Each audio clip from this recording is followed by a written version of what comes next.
की आजादी मार्च को मंजिल के करीब होता देखकर हुकूमत बौखला गई। इस्लामाबाद पुलिस ने भी हुकूमत की जी हुजूरी की प्लानिंग कर ली है। एहतजाज के जमहूरी हक को गैर रिवायती तरीके से कुचलने की तैयारियां हो गई। हजारों शेल, रबड़ की गोलियां, कारतूस समेत दीगर सामान एहलकारों के हवाले कर दिया गया। इस्लामाबाद पुलिस जी हुजूरी ऑपरेशन में मसरूफ। सिक्योरिटी एहलकारों को 567 आंसू गैस गन्स, 50,000 से ज्यादा शेल फराहम कर दिए। 500 रबड़ बुलेट गन्स, 37,300 कारतूस, 17 पीपर गन, 11,000 पीपर बॉल भी हवाले कर दिए गए। मुजाहिरीन की निशानदही और गिरफ्तारी के लिए टीमों को स्प्रे पेंट भी दिया गया। किसी भी हंगामी सूरत हाल से निपटने के लिए रेंजर्स और सिंध पुलिस के एहलकार भी तैयार हैं।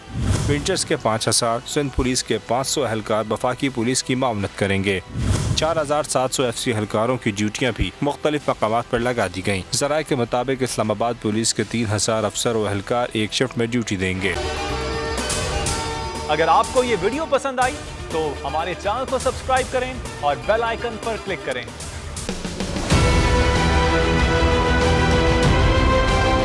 मैं आज बोल्ड टीवी वाले शोएब शेख को, उन्होंने उसकी जिंदगी को खतरा हो गया।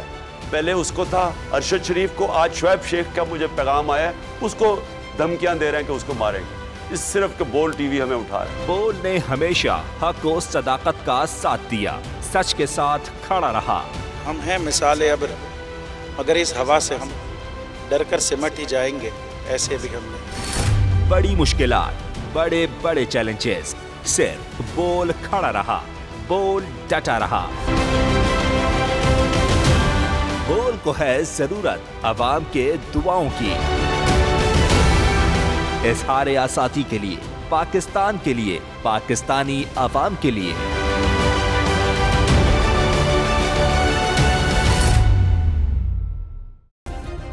सब्सक्राइब करें और बेल दबाएं ताकि कोई खबर रह न जाए।